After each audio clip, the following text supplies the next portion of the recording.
Hello, welcome students, welcome to our channel. आज हम जो हमने कल किया था वहाँ से कंटिन्यू करेंगे। ठीक है, तो कल हमने कहाँ तक कर लिया था? कल हमने एक बेसिक आइडिया लिया था कि हेनरीज लॉ क्या होता है। ठीक है जी, हेनरीज लॉ क्या होता है, और हमने हेनरीज कांस्टेंट को देख लिया था कि भाई हेनरीज कांस्टेंट कुछ होता है। ठीक है, आज हम उसको थोड़ा डिटेल में स्टडी करेंगे और हेनरीज लॉ की एप्लीकेशंस के बारे में देखेंगे। ठीक है जी, चलिए स्टार्ट करते हैं।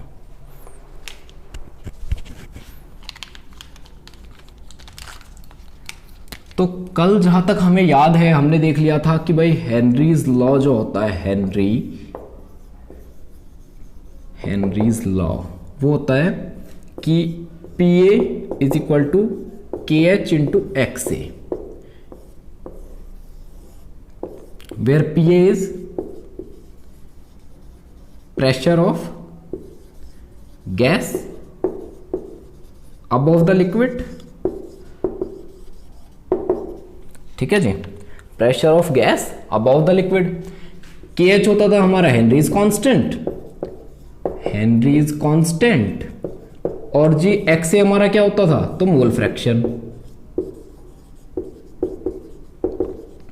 और मोल फ्रैक्शन किसका? तो मोल फ्रैक्शन ऑफ गैस। कहां? Inside the solution. तो ये गैस जो हमने ऊपर जो सॉल्यूशन के ऊपर हमने गैस ले रखी है जिसको हमें डिसॉल्व करना है, ये उस गैस का मोल फ्रैक्शन है और ये उस गैस का प्रेशर है। देखिए एक बार, देखिए कुछ ऐसी कंडीशन थी हमारे पास और यहां तक तो लिक्विड था,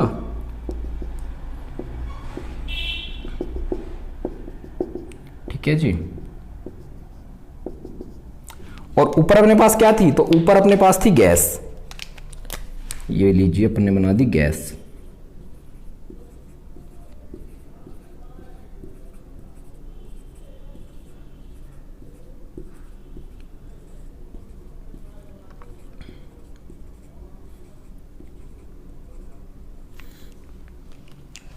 तो हमने बना दी गैस। ठीक है जी, अब थोड़ी बहुत गैस क्या है? थोड़ी बहुत गैस जो है वो डिसॉल्व हो चुकी है। मान लीजिए ये जो मैं अंदर बना रहा हूं ये है डिसॉल्व्ड गैस। ठीक है जी, ये गैस क्या है? तो ये वो डिसॉल्व्ड गैस है जो डिसॉल्व हो चुकी है, जो घुल चुकी है। तो कहने का मतलब क्या है कि लिक्विड के ऊपर गैस है तो गैस कोई ना कोई प्रेशर लगाती होगी, गैस का कोई ना कोई प्रेशर होगा। ठीक है जी, कंटेनर की वॉल्स पे और ऊपर की तरफ कोई ना कोई प्रेशर जरूर होगा गैस का। ठीक है जी, और लिक्विड के सरफेस पे भी होगा। तो इसको तो हम क्या कहेंगे? तो पीए, यानी कि प्रेशर ऑफ गैस। ठीक है जी, और ये जो घुली हुई है, ये जो गैस घुली हुई है, और अगर घुली हुई है तो कुछ अमाउंट ही घुला हुआ होगा। ठीक है जी, और जब भी कोई दो चीजें घुली हुई होती हैं आपस में, यानी कि यहां मान लीजिए वाटर में गैस घुली हुई है, ठीक है जी, तो हम क्या निकाल सकते हैं? तो हम क्या निकाल सकते हैं? मोल फ्रैक्शन निकाल सकते हैं हम लोग। देखिए कि कुछ ना कुछ मोल्स तो गैस के होंगे इस सॉल्यूशन में और कुछ ना कुछ लिक्विड के होंगे, या मैं कहूं कि जो सॉल्वेंट है उसके हो रहे होंगे। अब क्योंकि दोनों के मोल्स हैं तो हम मोल फ्रैक्शन भी निकाल सकते हैं। तो यहां गैस का अमाउंट क्या हो, यहां गैस का मोल फ्रैक्शन हम एक्स से मान लेते हैं। तो एक्स से क्या है? घुली हुई गैस का मोल फ्रैक्शन है। ठीक है जी, तो यहां तक हमने देख लिया था। चलिए अब हम कुछ और बातें देखते हैं के एच के बारे में, हेनरीज कांस्टेंट के बारे में। तो हम देख लेते हैं कि उसकी यूनिट्स क्या होती है। यूनिट्स, ठीक है जी, हमें पता है कि P A is equal to K H into X A होता है। ठीक है जी, फिर पी प्रेशर है, एक्स मोल फ्रैक्शन है, हमें पता है। ठीक है, अच्छा एक बात ध्यान दीजिए, मोल फ्रैक्शन की यूनिट क्या होती है? तो पहले तो फॉर्मूला देख लेते हैं, N A upon N A plus N B, यही तो होता है मोल फ्रैक्शन। अच्छा, where N A is number of moles जो कि एक नंबर है जिसकी कोई यूनिट नहीं है, और N A plus N B दोनों नंबर है, और नंबर दोनों जोड़ के क्या आएंगे? नंबर ही आएंगे। तो ये भी नंबर ऑफ मोल्स ही है। कहने का मतलब क्या है कि एन ए भी एक नंबर है और एन बी भी एक नंबर है, और नंबर में नंबर जुड़ेगा तो नंबर ही आएगा, नंबर में नंबर जुड़ेगा तो नंबर ही आएगा। तो नंबर नहीं है, नंबर है तो इसकी भी कोई यूनिट नहीं है, यानी कि ये दोनों क्या हैं? तो मैं लिख दूं यूनिट लेस हैं, ये इनकी कोई यूनिट नहीं है, ये नंबर है। ठीक है जी, तो न, और यहां भी नंबर नीचे भी नंबर, यानी कि ऊपर भी यूनिटलेस नीचे भी यूनिटलेस, यूनिटलेस को यूनिटलेस से डिवाइड करेंगे, कोई यूनिट नहीं। तो एक्स ए की कोई यूनिट नहीं है, ये सिर्फ एक क्या है? नंबर है, इसकी कोई यूनिट नहीं है, नंबर है। तो मैं कह दूंगा नो यूनिट्स, कोई यूनिट्स इसकी नहीं है। ठीक है जी। अच्छा, तो इसकी कोई यूनिट्स है नहीं, तो KH की यूनिट्स क्या आ जाएंगी, जो PA की यूनिट होती हैं। और PA क्या है, तो प्रेशर। PA क्या है, प्रेशर। और प्रेशर की यूनिट्स क्या होती हैं, तो प्रेशर की यूनिट्स होती हैं पास्कल, ठीक है जी, एटमॉस्फेयर, ठीक है जी, बार, ठीक है जी, और भी कोई होती है टॉर, ठीक है जी, या जिसको हम कह देते हैं mm ऑफ Hg, या मिलीमीटर्स ऑफ मरकरी कह देते हैं हम जिसको। ठीक है जी। तो ये सब अपने पास यूनिट्स हैं किसकी, प्रेशर की। अच्छा जी, तो ये सब अपने पास यूनिट्स हो गई किसकी, प्रेशर की। तो इसका मतलब KH की जो यूनिट होंगी, KH की, वो भी क्या होंगी, वही पास्कल हो गया। ठीक है जी। और क्या हो गया अपने पास, ATM हो गया, ATM एटमॉस्फेयर, बार हो गया जी, बार, ठीक है जी, टॉर हो गया, टॉर, या फिर क्या कह सकता हूं मैं, mm ऑफ Hg हो गया जी अपने पास। ये सब अपने पास यूनिट्स KH की अवेलेबल है। ठीक है जी। अच्छा, अब देख लेते हैं कि KH किस किस पे डिपेंड करता है। तो मैं लिख दूं फैक्टर्स अफेक्टिंग KH, कि KH किस किस पे डिपेंड करता है। ठीक है जी। पहला देख लेते हैं, पहला है नेचर ऑफ गैस। ठीक है जी। नेचर ऑफ गैस का क्या मतलब है कि will have different values, have different values for different gases. ठीक है जी। कहने का मतलब है कि अलग अलग गैसेस के लिए अलग अलग वैल्यू होंगी, मतलब किसी भी दो गैसेस के लिए वैल्यू सेम नहीं होगी। ठीक है जी। और दूसरा क्या है, तो दूसरा है टेम्परेचर। टेम्परेचर, ठीक है जी। और टेम्परेचर का क्या होगा, तो टेम्परेचर के डायरेक्टली प्रोपोर्शनल होता है। Temperature is directly proportional to KH। Experimentally ये देखा गया है। ठीक है जी। ध्यान से देख लीजिए इसको।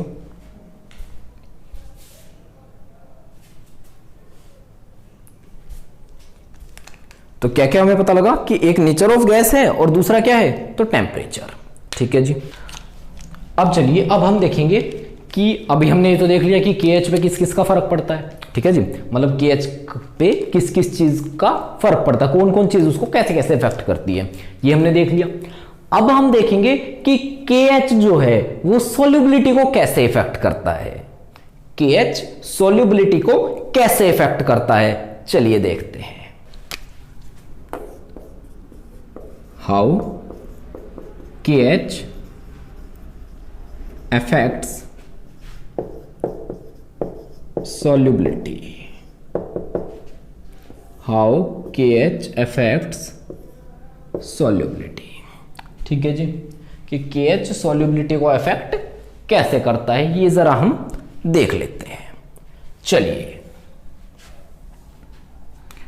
मान लीजिए कि दो गैसेस हैं, एक अपने पास है गैस A और एक है अपने पास गैस B। ठीक है जी, गैस A और गैस B जो अलग अलग कंटेनर में है। ठीक है जी, जो अलग अलग कंटेनर में है और दोनों का प्रेशर इक्वल है। ये भी P प्रेशर पे है और ये भी P प्रेशर पे है। ठीक है जी, इसका भी प्रेशर P है और दूसरे का भी प्रेशर P है। अच्छा, इसका जो हेनरीज कांस्टेंट है वो है KH1 और इसका जो हेनरीज कांस्टेंट है वो है KH2। ठीक है जी।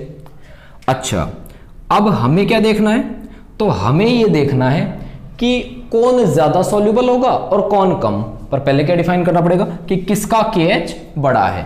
तो हम मान लेते हैं कि where KH1 is greater than KH2, यानी कि इस गैस का जो हेनरीज कांस्टेंट है वो बड़ा है। अब देख लेते हैं कि इन दोनों की सॉल्युबिलिटी किस तरह से आती है या कि कितनी आती है। ठीक है जी, तो ये लगाया मैंने इसके लिए फॉर्मूला हेनरीज लॉ कि P is equal to KH1 into XA। ठीक है जी, और इसके लिए क्या हो जाएगा, तो P is equal to KH2 into X B.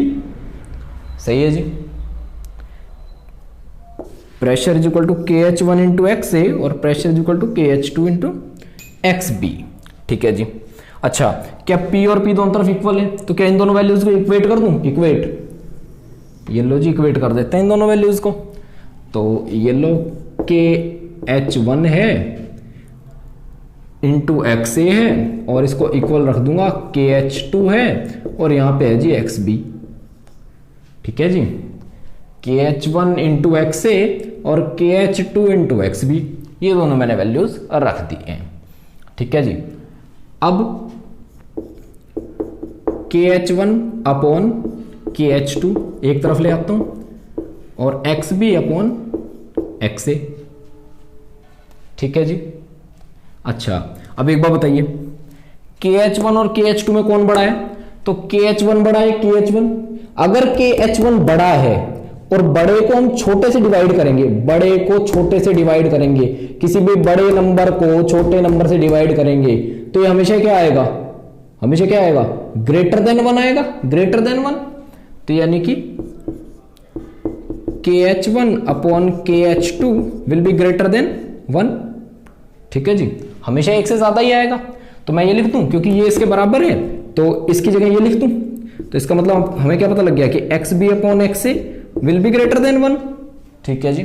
तो ये यहां चला जाएगा और ग्रेटर का साइन ऐसे कि ऐसे रह जाएगा। तो X B will be greater than X A. या आप इसको तो नॉर्मली भी समझ सकते हैं कि भाई एक्स बी और एक्स ए में एक्स बी बड़ा होगा तभी तो ग्रेटर देन वन आया, तो इसका मतलब X B greater than X A. और X B greater than X B, sorry X B greater than X A से मैं क्या कंक्लूड कर पाऊंगा कि जो मोल फ्रैक्शन है बी का किसके अंदर? सॉल्यूशन के अंदर। सॉल्यूशन में जो मोल फ्रैक्शन है बी का वो ज्यादा है मोल फ्रैक्शन ऑफ ए के। कहने का मतलब क्या है कि solubility of B is greater than solubility of A। ये हमारे पास आ गया जी इसका सॉल्यूशन। ठीक है जी। तो हमने क्या देखा? हमने इससे रिजल्ट क्या ऑब्जर्व किया ये सीखिए एक बार, कि जो हमारा जब K H one greater than K H two था तो solubility of B greater than A आई। तो कहने का मतलब जिसका के एच वन बड़ा था, जिसका के एच वन क्या था? बड़ा था अमाउंट में, उसकी सॉल्युबिलिटी क्या आई? तो लेस आई। ठीक है जी। कहने का मतलब क्या है? कहने का मतलब ये है कि समझिए कि कहाँ लिखूं, ये यहां लिख देता हूं। मान लीजिए कि KH is inversely proportional to solubility। ठीक है जी। KH is inversely proportional to solubility, यानी कि KH जितना ज्यादा उस गैस की solubility उतनी कम। कब कब कब? तो at constant pressure, at constant pressure। ठीक है जी। उसी प्रेशर पे देखिए, प्रेशर बराबर रखा था ना अपन ने, प्रेशर बराबर रखा था। ठीक है जी। तो किसी भी प्रेशर पे कौन सी गैस ज्यादा घुलेगी? जिसका KH कम हो। ठीक है जी। और कौन सी गैस कम घुलेगी? तो जिसका KH ज्यादा हो। ठीक है जी। तो इतना हम समझ पाए हैं, ध्यान से देख लीजिए।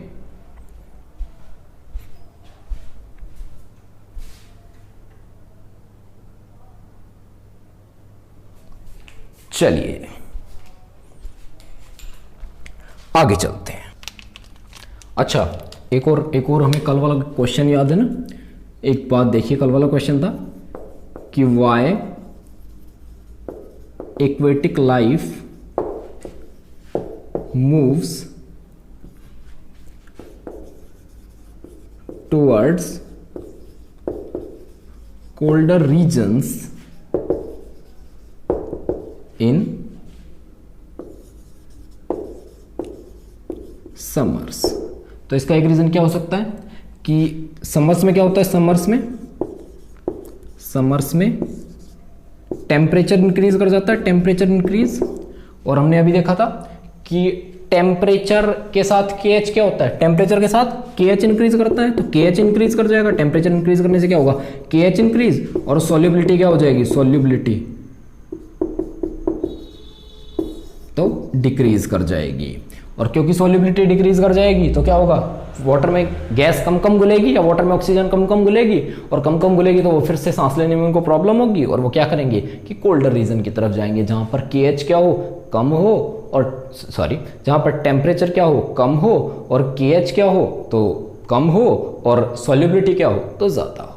ठीक है जी, तो ये भी उस क्वेश्चन का आंसर हो सकता है। आप टेम्परेचर से दे सकते हैं या इससे दे सकते हैं। ठीक है जी,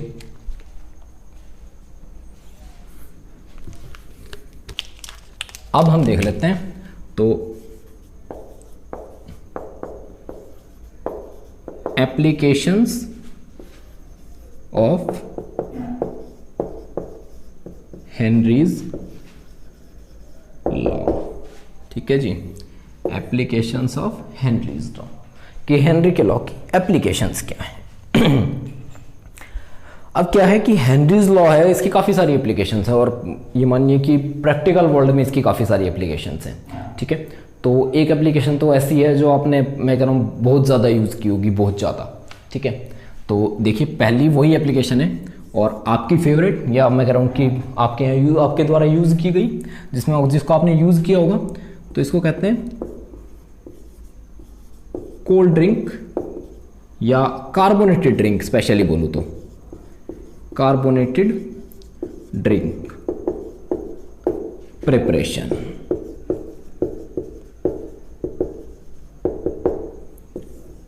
ठीक है जी, क्या होता है कि कार्बोनेटेड ड्रिंक है कोई भी, जैसे आपकी जो भी है कोका कोला, पेप्सी, जो भी है। ठीक है, ये कैसे बनाई जाती है, तो पानी में और CO2 को मिलाया जाता है। ठीक है जी, इसलिए इनको आप अगर इनके लेबल ध्यान से पढ़ेंगे तो आपको पीछे लिखा दिखाई देगा कि कार्बोनेटेड वाटर, कार्बोनेटेड वाटर, वो इसलिए क्योंकि इसमें कार्बन डाइऑक्साइड मिलाई जाती है, इसलिए इसको बोलते हैं carbonated water.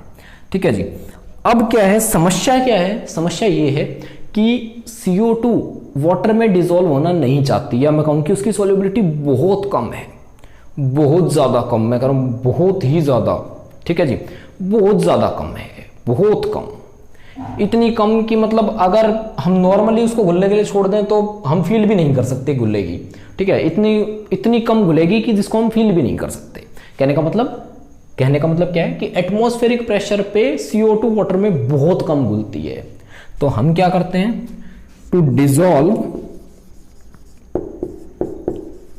CO2 in water, external pressure is applied, external pressure is applied। ध्यान दीजिएगा, जैसे ही एक्सटर्नल प्रेशर अप्लाई किया क्या होगा, जैसे ही एक्सटर्नल प्रेशर अप्लाई करेंगे तो क्या होगा, प्रेशर बढ़ जाएगा, और प्रेशर बढ़ जाएगा तो हमें पता है, ध्यान दीजिए, PA is equal to KH into XA होता है। और अगर मान लीजिए PA बढ़ जाए, ठीक है जी, तो KH तो रहेगा कांस्टेंट, ये तो किसी भी गैस के लिए होता है कांस्टेंट, सिर्फ टेम्परेचर से ही बदलता है, टेम्परेचर हमने बदला नहीं है। ठीक है जी, या तो टेम्परेचर से बदलेगा या गैस बदलने से बदलेगा, तो ना तो अपनी गैस बदली है ना टेम्परेचर बदला है, तो ये तो बदलेगा नहीं। कौन बदलेगा, X से बदलेगा, यानी कि मोल फ्रैक्शन क्या इंक्रीज हो जाएगा। कहने का मतलब क्या है, तो अगर मैं रिजल्ट लिखूं तो सॉल्युबिलिटी जो है ऑफ क्या, CO2 विल इंक्रीज। ठीक है जी, सॉल्युबिलिटी ऑफ CO2 जो है वो क्या कर जाएगी, तो इंक्रीज कर जाएगी। तो CO2 की सॉल्युबिलिटी क्या है, इंक्रीज कर जाएगी। ठीक है जी, अच्छा अब चलिए हम सेकंड एप्लीकेशन देख लेते हैं। तो जो सेकंड एप्लीकेशन है वो यूज होती है डीप सी डाइविंग में, डीप सी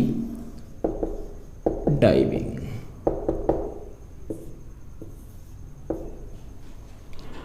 ठीक है जी, अच्छा डीप सी डाइविंग में कैसे यूज होती है, तो जब भी कोई स्कूबा डाइवर, या जिसको हम गोताखोर कहते हैं हिंदी में, ठीक है जी, जो मतलब सिलेंडर लगा के और पानी के नीचे जाते हैं वो लोग, वो जब नीचे जाते हैं तो क्या होता है कि वाटर का जो प्रेशर है वो ऊपर से बढ़ जाता है। ठीक है जी, वाटर का प्रेशर जो है ऊपर से बढ़ जाता है। अब जैसे ही वाटर का प्रेशर बढ़ता है तो क्या होता है कि अपने जो लंग्स में या अपने लंग्स में क्या है, अपने लंग्स में होती है एयर। ठीक है जी, अपने लंग्स में क्या होती है, एयर होती है। अब एयर में क्या होता है, तो ये लिख लीजिए, अपने होते हैं लंग्स में होती है एयर। ठीक है जी, और एयर में दो चीज़ें होती हैं, तो नाइट्रोजन और ऑक्सीजन। ठीक है जी, और जिसमें नाइट्रोजन ऑक्सीजन से ज़्यादा होती है, ये हमें पता है। नाइट्रोजन कुछ 79% के आसपास है। ठीक है जी, और ऑक्सीजन कितनी है, कुछ 20-21 के आसपास है।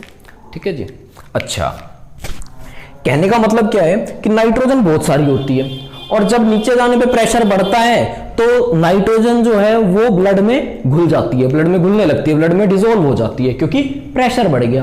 प्रेशर बढ़ने से क्या हुआ, डिसॉल्व या मैं कहूं सोल्युबिलिटी बढ़ी नाइट्रोजन की, और वो ब्लड में ज्यादा से ज्यादा डिसॉल्व हो जाती है। तो यहां तक तो समस्या कोई नहीं थी, पर फिर क्या हुआ, क्योंकि गोताखोर को बेचारे को या स्कूबा डाइवर को बेचारे को ऊपर भी आना होता है। अब वो जैसे ही ऊपर आता है, वापस से सरफेस पे आता है, तो क्या वो जो प्रेशर था एक्स्ट्रा वो तो हट गया, और प्रेशर जैसे ही एक्स्ट्रा हटा, आपने ध्यान दिया होगा कि कोल्ड ड्रिंक की बोतल में जैसे ही प्रेशर यानी कि उसका ढक्कन हटता है तो CO2 एकदम से बाहर निकलती है, एकदम से। सिमिलरली क्या होता है कि नाइट्रोजन जो ब्लड में घुली हुई थी वो भी प्रेशर हटते ही एकदम से बाहर निकलती है। अब एकदम से जैसे ही वो बाहर निकलती है तो क्या होता है, ब्लड क्योंकि हमारी हर वेन में, हर वेन में होता है, पूरे बॉडी में, ठीक है, जगह जगह पे। अब दिमाग में जो वेन्स है या ब्रेन की जो वेन्स है वो बहुत पतली होती है, बहुत पतली, और उनमें क्या होता है, जैसे ही नाइट्रोजन निकलती है बाहर तो क्या होता है, नाइट्रोजन बबल की फॉर्म में निकलती है, और नाइट्रोजन क्या कर देती है, तो बबल फॉर्म कर देती है, एक बबल इनसाइड द नर्व्स, एक नर्व्स में बबल क्रिएट कर देती है नाइट्रोजन।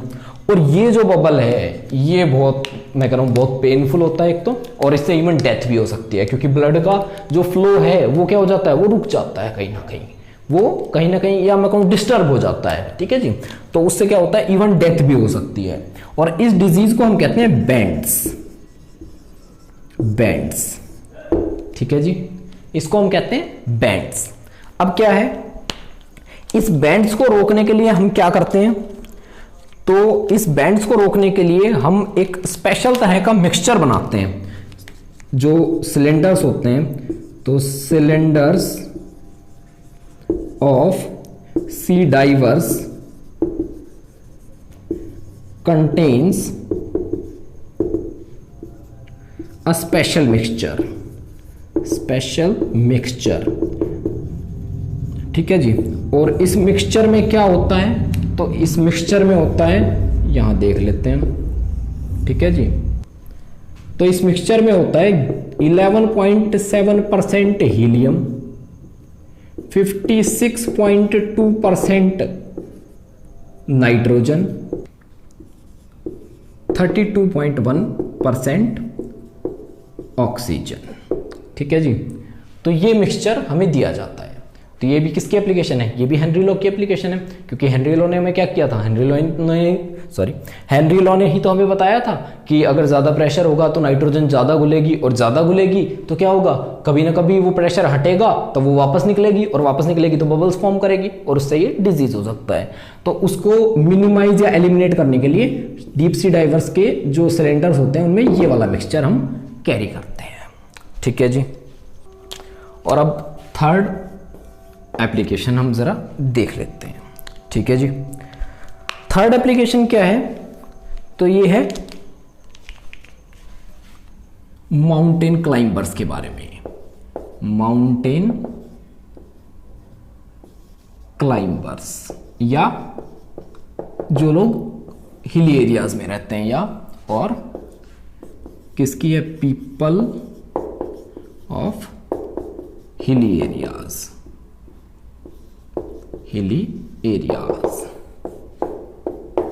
ठीक है जी, तो पीपल ऑफ हिली एरियाज।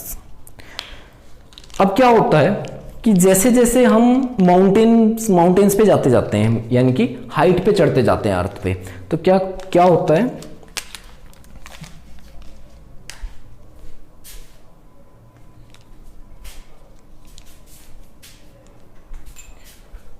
तो जैसे जैसे हम माउंटेन्स पे जाते जाते हैं, या मैं कहूँ कि हाई एल्टीट्यूड पे जाते जाते हैं, हाई एल्टीट्यूड पे,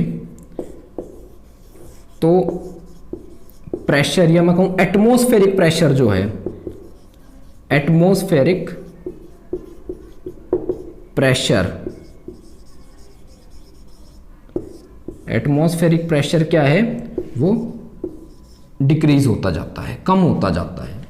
ऊपर जैसे जैसे हम ऊपर जाते जाएंगे क्या होता जाएगा, एटमॉस्फेरिक प्रेशर डिक्रीज होता जाएगा। और अगर एटमॉस्फेरिक प्रेशर डिक्रीज हो गया तो प्रेशर क्या डायरेक्टली प्रोपोर्शनल टू सॉल्युबिलिटी है, तो क्या होगा, solubility of oxygen in blood भी क्या हो जाती है, तो डिक्रीज हो जाती है, कि ऑक्सीजन की जो सॉल्युबिलिटी है ब्लड में वो भी क्या हो जाती है, डिक्रीज हो जाती है। इसलिए आपने देखा होगा कि जो भी माउंटेन्स पे जाते हैं वो बहुत मुश्किल से सांस ले पाते हैं।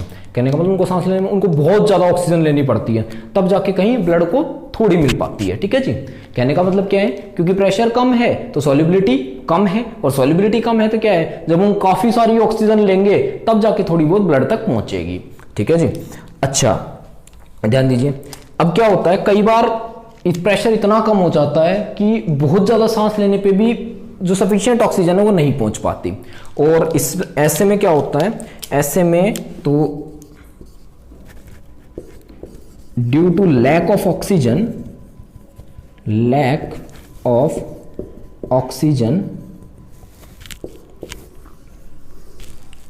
क्या होता है, due to lack of oxygen जो क्लाइंबर्स होते हैं, climbers lose the capacity to think, capacity to think, यानी कि उनको कुछ समझ नहीं आ रहा होता है कि क्या करें क्या ना करें। ठीक है जी, या मैं कहूँ दिमाग काम करना कम कर देता है काफ़ी। ठीक है जी, ब्रेन काम करना क्या कर देता है, कम कर देता है। ठीक है जी, तो इसको क्या कहते हैं, इसको हम कहते हैं, एक डिजीज होता है, इसको बोलते हैं एनॉक्सिया। ठीक है जी, इसको बोलते हैं एनॉक्सिया। इस डिजीज का नाम क्या है, एनॉक्सिया। ये भी क्यों होता है, प्रेशर कम होने की वजह से। प्रेशर कम होने की वजह से क्या हुआ, तो ब्लड में ऑक्सीजन की सॉल्युबिलिटी कम हो गई, और जब ऑक्सीजन की सॉल्युबिलिटी काफी कम हो गई तो ब्रेन को ऑक्सीजन मिलनी कम हो गई, और ब्रेन को ऑक्सीजन मिलनी कम हो गई तो क्या हो गया कि जो ब्रेन की थिंकिंग की कैपेसिटी थी वो काफी कम हो गई और लूज कर दी ब्रेन ने। ठीक है जी, और इसी को हम बोलते हैं तो एनॉक्सिया। ठीक है, तो एक ये डिजीज भी है जो हम हेनरी लॉ की एप्लीकेशन, या मैं कहूँ कि हेनरी लॉ से एक्सप्लेन कर सकते हैं जिसको। ठीक है जी, तो आज के लिए बस इतना ही। तो आज हमने क्या क्या जाना, आज हमने हेनरी लॉ के बारे में, हमने केएच के बारे में जाना कि केएच कैसा है, क्या है। ठीक है जी, और कैसे बिहेव करता है। और फिर हमने क्या जाना, तो हमने जाना एप्लीकेशंस ऑफ हेनरीज लॉ के बारे में। ठीक है, तो इससे आगे वाले लेक्चर में हम वेपर प्रेशर के बारे में जानेंगे। ठीक है जी, और उनसे उसके बाद कॉलिगेटिव प्रॉपर्टीज़ के बारे में भी जानेंगे। ठीक है जी, तो अगर वीडियो पसंद आया हो तो लाइक ज़रूर करें। Thank you.